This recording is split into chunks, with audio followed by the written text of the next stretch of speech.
बिस्मिल्लाहिर्रहमानिर्रहीम। अस्सलाम वालेकुम बेटा, कैसे हैं आप लोग। बेटा आज हम second year chemistry chapter number 2 start करने जा रहे हैं, एस ब्लॉक एलिमेंट्स। इसमें बेटा हम इंट्रोडक्शन पढ़ेंगे एस ब्लॉक एलिमेंट का,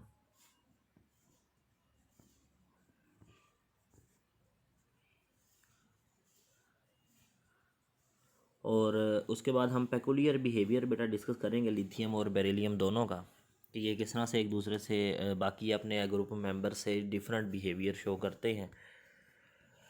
तो बेटा हम स्टार्ट करते हैं। सबसे पहले एस ब्लॉक एलिमेंट हमारे पास बेटा, आप लोग ने एक बात याद रखनी है कि एस ब्लॉक एलिमेंट हमारे पास बेटा दो ग्रुप के एलिमेंट हैं। एक है ग्रुप नंबर 1A और एक है group number 2A। Group number 1A और ग्रुप नंबर 2A के जो एलिमेंट हैं बेटा, उनको हम कहते हैं एस ब्लॉक एलिमेंट, और इनके साथ हम हाइड्रोजन और हीलियम को भी एस ब्लॉक एलिमेंट कहते हैं, क्योंकि ये वो एलिमेंट्स हैं जिनके वैलेंस इलेक्ट्रॉन जो हैं वो एस सब शेल में लाए करते हैं। ठीक है, तो इसलिए हम इनको एस ब्लॉक एलिमेंट कहते हैं। तो बेटा हम स्टार्ट करते हैं एस ब्लॉक एलिमेंट में। एस ब्लॉक एलिमेंट में हमारे पास आ जाते हैं ग्रुप नंबर 1A के एलिमेंट। ग्रुप नंबर 1A के एलिमेंट में बेटे हमारे पास सबसे पहले हाइड्रोजन है, फिर लिथियम है, फिर सोडियम है, पोटाशियम है, रुबिडियम है, सीजियम है और फ्रांसियम है। बेटा इन सब एलिमेंट्स को हम जो है ना वो ग्रुप नंबर 1A के एलिमेंट हैं, ये इनको हम कहते हैं कि ये सारे के सारे जो हैं वो एस ब्लॉक एलिमेंट हैं। और हाइड्रोजन के अलावा lithium, sodium, potassium, rubidium, caesium और फ्रांसियम, इनको हम बेटा अल्कली मेटल्स कहते हैं। इनको हम क्या कहते हैं? अल्कली मेटल्स कहते हैं। तो अब आपने ये बात जो है ना वो याद रखनी है कि हम इनको अल्कली मेटल क्यों कहते हैं। हाइड्रोजन के अलावा जो ग्रुप नंबर 1A के एलिमेंट है उनको हम अल्कली मेटल कहते हैं। और बेटा ये अल्कली जो लफ्ज़ है ना, ये अरबी ज़ुबान का है। इसमें जो अल है, अल इसका मतलब है प्लांट, और किस का मतलब है एशिज। इससे हमने ड्राइव किया अल्किस से अल्कली। तो अल्कली का मतलब होता है ऐश, राख, पौधों की राख। अब आपने ये बात याद रखनी है कि अरबी ज़ुबान में जो है वो अल्कली जो है वो अरबी ज़ुबान का लफ्ज़ है और उसका मतलब है एशिज। तो जो अरब थे बेटा, उन्होंने वो ये टर्म इसलिए इस्तेमाल करते थे क्योंकि उन्होंने देखा कि प्लांट जो होते हैं उनके जो ऐश होती है उसके अंदर सोडियम और पोटाशियम जो है वो बहुत ज़्यादा कंसंट्रेशन में पाई जाती है। तो इन एलिमेंट्स में बेटा हमारे पास कौन कौन से एलिमेंट आ जाते हैं अल्कली मेटल में? हमारे पास लिथियम है, सोडियम है, पोटाशियम है, रुबिडियम है, सीजियम है और इनमें फ्रांसियम हमारे पास जो है वो एलिमेंट्स पाए जाते हैं। इसके बाद बेटा हमारे पास ग्रुप नंबर 2A के एलिमेंट हैं। ग्रुप नंबर 2A में हमारे पास बेरिलियम है बेटा, मैग्नीशियम है, कैल्शियम है, स्ट्रोंशियम है, बेरियम है और रेडियम है। बेटा इन एलिमेंट्स को, ग्रुप नंबर 2A के एलिमेंट्स को हम कहते हैं अल्कलाइन अर्थ मेटल्स।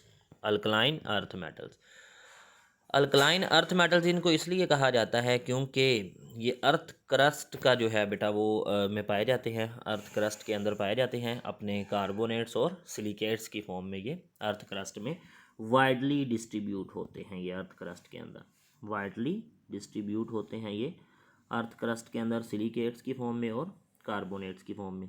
तो बेटा हम इनको वन बाय वन डिस्कस करते हैं। सबसे पहले हम पढ़ते हैं अल्कली मेटल्स को। अल्कली मेटल बेटा ग्रुप नंबर 1A के एलिमेंट को कहते हैं, इसलिए इसका मतलब ये है कि उनके वैलेंस शेल में जो है ना वो सिर्फ एक इलेक्ट्रॉन होगा। ग्रुप नंबर 1A मतलब इनके वैलेंस शेल में सिर्फ एक इलेक्ट्रॉन होगा और उनकी वैलेंस शेल इलेक्ट्रॉनिक कॉन्फ़िगरेशन जो होगी वो NS1 होगी, यानी कि S सब शेल में एक इलेक्ट्रॉन पाया जाएगा। N जो है वो आखिरी शेल का नंबर है, यहाँ पे N जो है वो आखिरी शेल का नंबर होगा। इसके बाद बेटा लो आयोनाइजेशन एनर्जी रखते हैं क्योंकि ये मेटल्स हैं। लो आयोनाइजेशन एनर्जी का मतलब क्या है कि ये आसानी से इलेक्ट्रॉन को लूज़ कर देंगे, ये अपने आखिरी शेल वाले इलेक्ट्रॉन को आसानी से लूज़ कर देंगे। और एक इलेक्ट्रॉन लूज़ करेंगे तो मोनो पॉजिटिव आयन बनाएंगे, मोनो पॉजिटिव आयन। तो जैसे हमारे पास बेटा लेट्स सपोज सोडियम है, सोडियम अगर एक इलेक्ट्रॉन लूज़ करता है तो ये सोडियम प्लस आयन यानी कि मोनो पॉजिटिव चार्ज इसके ऊपर आएगा +1। इसके बाद बेटा ये आयनिक कंपाउंड बनाते हैं जब ये नॉन मेटल से रिएक्शन करते हैं। जिस तरह आपके सामने ये इक्वेशन लिखी हुई है, इसमें सोडियम जो है वो क्लोरीन से रिएक्शन करता है और हमारे पास प्रोड्यूस क्या हो रहा है, सोडियम क्लोराइड। सोडियम क्लोराइड क्या है, एक आयनिक कंपाउंड है। इसके बाद बेटा हमने टेबल में इनकी इलेक्ट्रॉनिक कॉन्फ़िगरेशन लिखी हुई है, lithium, sodium, potassium, rubidium, caesium और फ्रांसियम की इनके एटॉमिक नंबर यहाँ पे दर्ज हैं और उसके साथ उनकी इलेक्ट्रॉनिक कॉन्फ़िगरेशन हमने यहाँ पे लिखी हुई है। दैन बेटा जो टेबल नेक्स्ट हमने लिखा हुआ है उसमें बनाया हुआ है, उसके अंदर इसकी इनकी प्रॉपर्टीज़ हैं, लिथियम की, सोडियम की, पोटाशियम, रुबिडियम और सीजियम की, इनका एटॉमिक नंबर, इनके मेल्टिंग पॉइंट, बॉइलिंग पॉइंट, इनका atomic radius, ionic radius, ionisation energy density, heat of hydration और इलेक्ट्रॉन अफिनिटी और इलेक्ट्रोनेगेटिविटी, ये प्रॉपर्टीज़ बेटा इन सारे एलिमेंट्स की लिखी हुई हैं, इनको आपने देख लेना है एक नज़र। अब बेटा नेक्स्ट हमारे पास जो मेंबर हैं बेटा वो है alkaline earth elements. Alkaline earth metals बेटा जो है ना इनके ये ग्रुप नंबर 2A से बिलोंग करते हैं। ग्रुप नंबर 2A के एलिमेंट्स को हम कहते हैं अल्कलाइन अर्थ मेटल्स। तो इनमें हमारे पास बेरिलियम आ जाता है, मैग्नीशियम है, कैल्शियम है, स्ट्रोंशियम है, बेरियम है और रेडियम है। बेटा ये ग्रुप नंबर 2A से बिलोंग करते हैं, तो इनके वैलेंस शेल के अंदर 2 इलेक्ट्रॉन मौजूद हैं। वैलेंस शेल में कितने इलेक्ट्रॉन मौजूद हैं, 2 इलेक्ट्रॉन।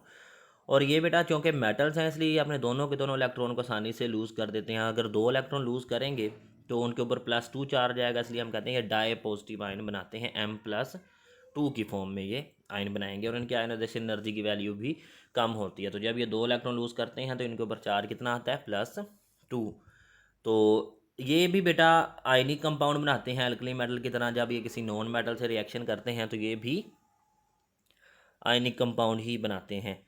जिस तरह हमारे पास यहाँ पे टेबल बेटा है हमारे पास एक, इसमें हमने उनकी तमाम एलिमेंट्स की इलेक्ट्रॉनिक कॉन्फ़िगरेशन उनके एटॉमिक नंबर के साथ लिखी हुई है।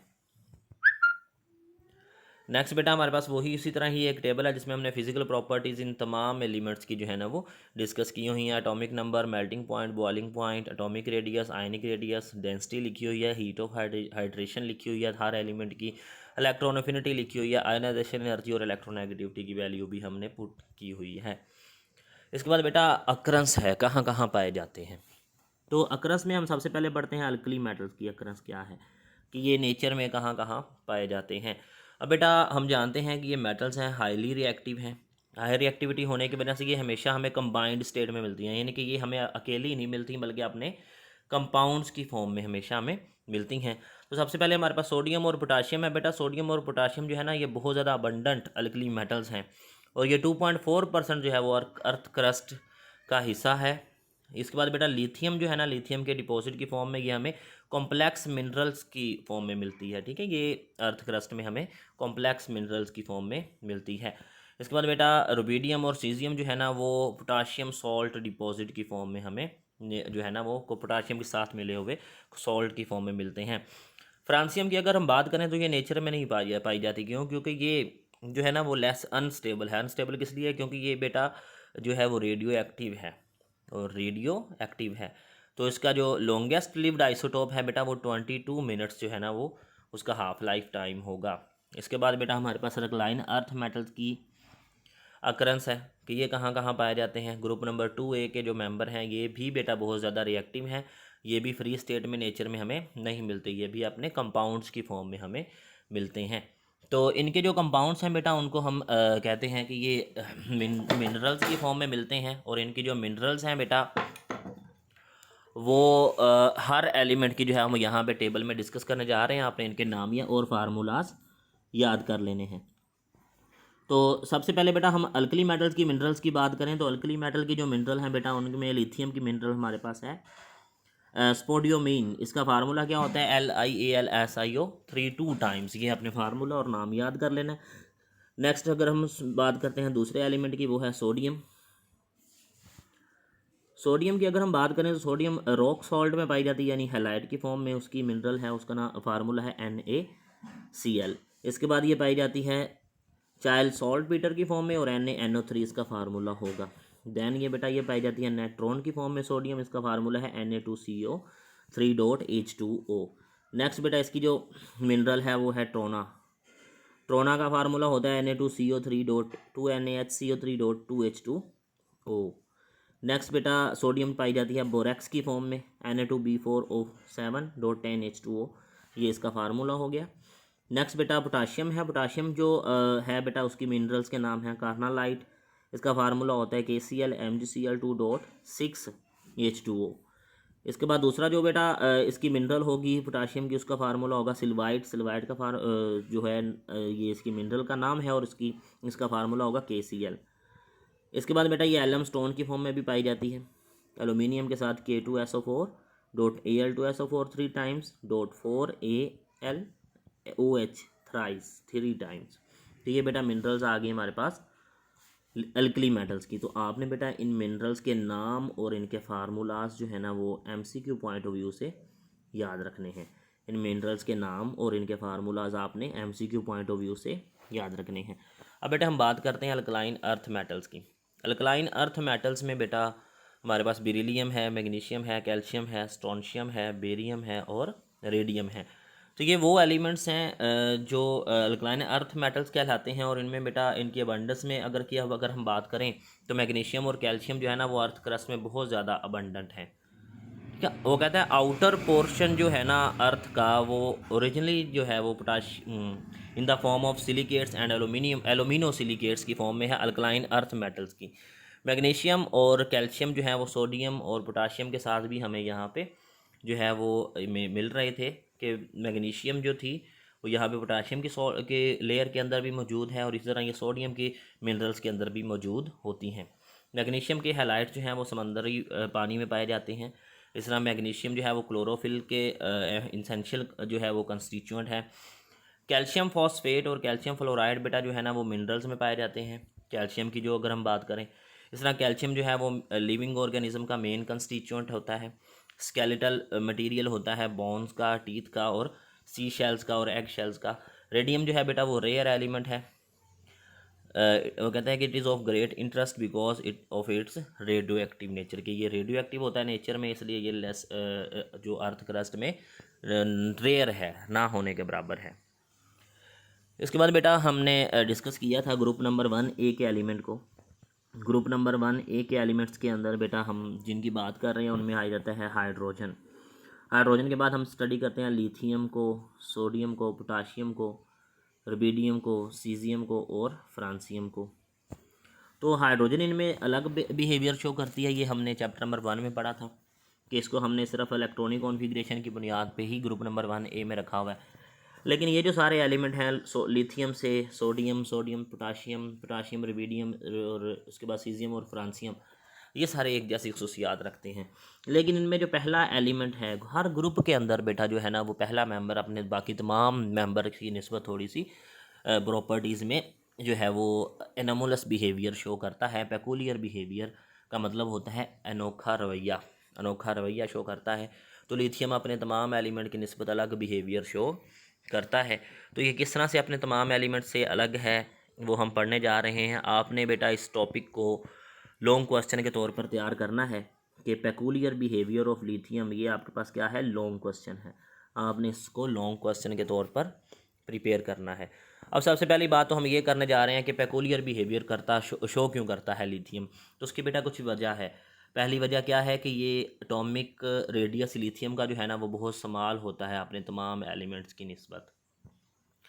लिथियम का जो आयन है उसकी चार्ज डेंसिटी ज़्यादा है, क्योंकि स्मॉल साइज़ का जो है, इसलिए इसकी चार्ज डेंसिटी क्या है, ज़्यादा है। इसके बाद बेटा तीसरी जो बात है वो कहते हैं कि न्यूक्लियस जो है उसके अंदर न्यूक्लियर चार्ज जो है लिथियम आयन का वो सिर्फ उसके अंदर शील्डिंग इफेक्ट सिर्फ एक शेल का है, यानी कि 2 इलेक्ट्रॉन्स उसके अंदर मौजूद हैं। तो न्यूक्लियर चार्ज जो है वो इसके ऊपर स्ट्रॉन्ग होगा। तो लिथियम का बाकी अल्कली एलिमेंट से क्या डिफरेंस आता है प्रॉपर्टीज़ में, वो हम स्टडी करते हैं। सबसे पहले लिथियम बड़ा हार्ड है और लाइटर है अल्कली मेटल्स की निस्बत, ये हार्ड भी है और लाइट भी है। दूसरा बेटा जो है ना इसका डिफरेंस वो ये है कि लिथियम का जो सॉल्ट होते हैं एनाइन के साथ वो हाई डेंसिटी रखते हैं, लेस सॉल्युबल होते हैं वाटर में दूसरे अल्कली मेटल्स की निस्बत, यानी कि लिथियम हाइड्रोक्साइड हो गया, लिथियम फ्लोराइड हो गया, लिथियम फॉस्फेट हो गया, लिथियम कार्बोनेट हो गया, या अपने बाकी तमाम एलिमेंट की निस्बत के कंपाउंड्स की निस्बत ये लेस सॉल्युबल होते हैं वाटर के अंदर।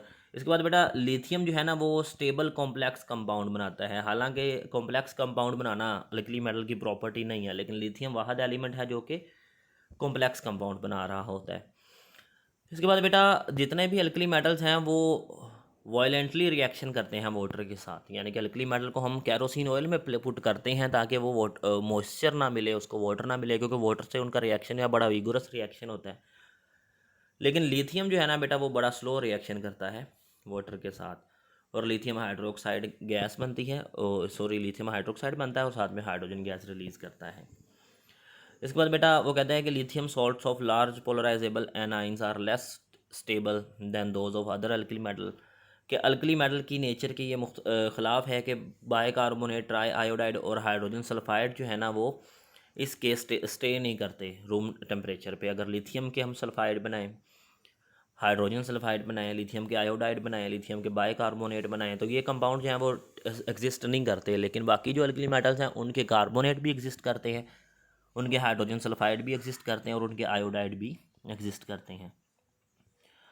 लिथियम जब बर्न करती है बेटा, नेक्स्ट पॉइंट है, लिथियम जब एयर में बर्न करती है तो ये सिर्फ नॉर्मल ऑक्साइड बनाती है, हालांकि जो बाकी के मेंबर हैं वो पर ऑक्साइड भी बनाते हैं और सुपर ऑक्साइड भी बनाते हैं। लिथियम के लिए क्वेश्चन लिखिए कि 4Li+O2, तो ये नॉर्मल ऑक्साइड बना रही है लिथियम का, लेकिन अगर लिथियम की जगह पे सोडियम को बर्न करवाएं तो सोडियम पर ऑक्साइड बना देती है ऑक्सीजन के साथ बर्न करके। लिथियम हाइड्राइड बेटा जो होता है ना वो मोर स्टेबल होता है बाकी हाइड्राइड की निस्बत। अल्कली मेटल्स के जो हाइड्राइड हैं यानी NaHKH, इनकी निस्बत जो लिथियम का हाइड्राइड होता है वो आप कह देंगे ज़्यादा स्टेबल होता है। लिथियम के बेटा जो कंपाउंड होते हैं वो नेचर में थोड़े से कोवलेंट होते हैं, हालांकि आयनिक कंपाउंड बनाती हैं बाकी अल्कली मेटल्स। लिथियम अपनी बाकी अल्कली मेटल की निस्बत लीस्ट रिएक्टिव होता है।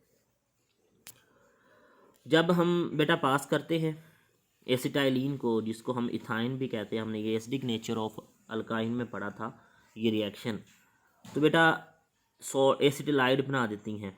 अल्कली मेटल क्या बना देती हैं? एसिटिलाइड बना देती हैं। ये रिएक्शन जो है बेटा ये हमने पढ़ा था एसिडिटी ऑफ या एसिडिक नेचर ऑफ अल्काइंस में। लेकिन लिथियम जो है वो स्ट्रांगली हीट करने पर भी लिथियम एसिडिलाइड नहीं बनाती। लिथियम का इलेक्ट्रोपॉजिटिव करैक्टर बेटा कम होता है, इसके कार्बोनेट और नाइट्रेट जो होते हैं वो इतने स्टेबल नहीं होते, डीकम्पोज हो जाते हैं लिथियम के ऑक्साइड में और CO2 गैस रिलीज़ करते हैं इसके कार्बोनेट। तो ये इक्वेशंस हमने इनके लिए लिखी हैं। लिथियम कार्बोनेट लेस स्टेबल है, इसलिए लिथियम के ऑक्साइड में कम डीकम्पोज हो जाएगा और साथ में CO2 गैस रिलीज़ कर देगा।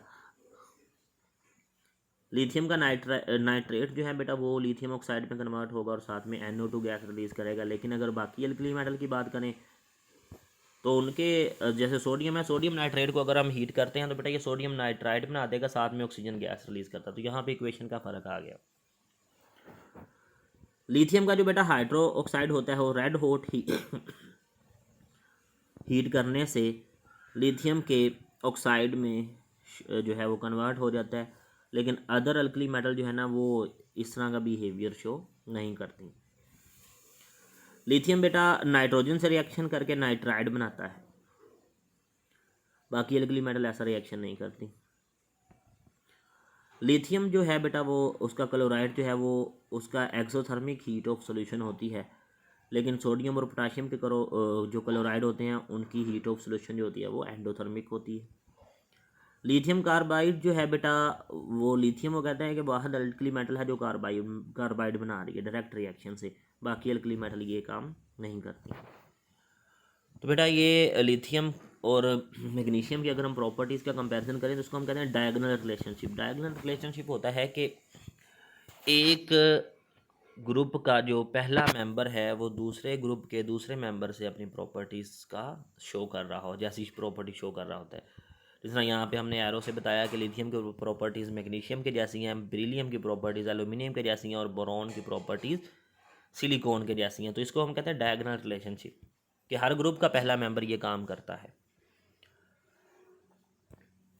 इसके बाद बेटा हमारे पास है peculiar behaviour of beryllium. Peculiar behaviour of beryllium बेटा जिस तरह ग्रुप नंबर 2A की अगर हम बात करें, ग्रुप नंबर 1A में तो हमने लिथियम पढ़ा, ग्रुप नंबर 2A की बात करें तो ग्रुप नंबर 2A में बेरिलियम है, मैग्नीशियम है, कैल्शियम है, स्ट्रोंशियम है, बेरियम है और रेडियम है। तो इनमें बेरिलियम जो है वो पहला मेंबर है, तो ये अपने बाकी तमाम एलिमेंट्स की निस्बत अलग बिहेवियर शो करता है। उसकी रीज़न भी वही है कि ये स्मॉल साइज़ का होता है, इसका एटॉमिक साइज स्मॉल होता है, इलेक्ट्रोनेगेटिविटी ज़्यादा होती है, इलेक्ट्रोपॉजिटिविटी कम होती है, न्यूक्लियर चार्ज ज़्यादा होता है। बेरिलियम मेटल जो है वो कहते हैं कि ये बहुत हार्ड होती है। पहला पॉइंट, इतना हार्ड होती है कि अगर हम इसको शीशे के ऊपर फॉल करवाएं, स्ट्राइक करवाएं, तो स्क्रैच कर सकती है ग्लास को, इतनी हार्ड होती है, पत्थर की तरह। दूसरी जो अल्कलाइन अर्थ मेटल्स हैं बेटा वो सॉफ्ट होती हैं बेरिलियम की निस्बत, और अल्कली मेटल की निस्बत वो हार्ड होती हैं। मेल्टिंग और बॉइलिंग पॉइंट बेटा बेरिलियम का ज़्यादा होता है बाकी अल्कलाइन अर्थ मेटल्स की निस्बत। रिड्यूसिंग एजेंट के तौर पर काम करती है बेरिलियम। ग्रुप नंबर 2A के जो एलिमेंट हैं वो वाटर के अंदर जो है ना वो एटलीस्ट वो कहता है इन प्रिंसिपल के अल्कलाइन अर्थ मेटल जो हैं वो are all powerful enough to reduce water, लेकिन वाटर के अंदर जो है वो बेरिलियम इन सोलूबल जो है वो बेरिलियम का ऑक्साइड बना देती है, जो कोटिंग करता है और प्रोटेक्ट करता है फर्दर ऑक्सीडेशन को, फर्दर रिडक्शन को। तो मज़ीद रिडक्शन नहीं हो पाती, रिएक्शन को रोक देता है बेरिलियम का ऑक्साइड। बाकी के एलिमेंट जो हैं वो रिड्यूसिंग एजेंट के तौर पर काम करते हैं, लेकिन बेरिलियम जो है वो कंप्लीट रिडक्शन नहीं करवा पाती। बेरिलियम जो है बेटा वो कंप्लीट ऑक्सीडेशन की तरफ रेजिस्टेंस शो करता है। बाकी एलिमेंट की ऑक्सीडेशन हो जाती है, बेरिलियम की ऑक्सीडेशन नहीं होती। क्यों? क्योंकि बेरिलियम ऑक्साइड बन जाता है, जो जिसकी लेयर जो है वो प्रोटेक्ट करती है बेरिलियम के ऊपर कि अगर हमारे पास ये लेट्स सपोज कि ये बेरिलियम है, तो अगर हम इसकी ऑक्सीडेशन करते हैं तो बेरिलियम ऑक्साइड की लेयर बन जाती है, जो इसके ऊपर जो है वो डिपॉजिट होती जाती है और इसको फर्दर क्रोयन से या फर्दर ऑक्सीडेशन से रोक देती है। बेरिलियम वाहद मेंबर है बेटा ग्रुप नंबर 2A के एलिमेंट्स का जो रिएक्ट कर सकता है अल्कलीज के साथ, सोडियम हाइड्रोक्साइड के साथ, पोटाशियम हाइड्रोक्साइड के साथ, और हाइड्रोजन गैस रिलीज कर सकता है। तो इसके लिए हमने इक्वेशन लिखी है Be+2NaOH, तो ये Na2BeO2 बनाता है, sodium beryllate plus hydrogen gas release करवाता है। बेरिलियम जो है बेटा वो एम्फोटेरिक ऑक्साइड बनाता है, हालांकि बाकी जो एलिमेंट है अल्कलाइन अर्थ मेटल्स के मैग्नीशियम, कैल्शियम, स्ट्रोंशियम वो बेसिक ऑक्साइड बनाते हैं। बेरिलियम के जो बेटा ऑक्साइड होता है वो कहता है does not liberate hydrogen from acid, कि एक मेटल की पहचान होती है कि वो जब वो एसिड से रिएक्शन करती है तो हाइड्रोजन गैस रिलीज करवा देती है, लेकिन बेरिलियम ये काम नहीं करती। बेरिलियम वाटर से रिएक्शन नहीं करती, लेकिन एम्फोटेरिक होने की वजह से अल्कली में डिसॉल्व हो जाती है। रिड्यूसिंग प्रॉपर्टी जो एलिमेंट की होती हैं वो आयोनाइजेशन एनर्जी पे डिपेंड करती हैं। तो आयोनाइजेशन एनर्जी की वैल्यू लो होगी तो ग्रेट रिड्यूसिंग एजेंट होगा अल्कली मेटल की निस्बत, लेकिन इसकी आयोनाइजेशन एनर्जी की वैल्यू बेरिलियम की ज़्यादा है। तो ये बेटा कुछ पॉइंट थे, और अब आपने याद रखना है कि ये आपके पास लॉन्ग क्वेश्चन है। Peculiar behaviour of lithium and peculiar behaviour of beryllium, ये आपके पास क्या है? लॉन्ग क्वेश्चन है। इसको आपने बेटा लॉन्ग क्वेश्चन के तौर पर प्रिपेयर करना है। नेक्स्ट हम इंशाल्लाह हमारे सिलेबस के मुताबिक जो नेक्स्ट टॉपिक हैं प्रिपरेशंस के हैं, डाउन सेल पढ़ेंगे हम इंशाल्लाह और डायफ्रेम सेल पढ़ेंगे। तो अब तक के लिए इजाज़त चाहूँगा। अल्लाह हाफिज़।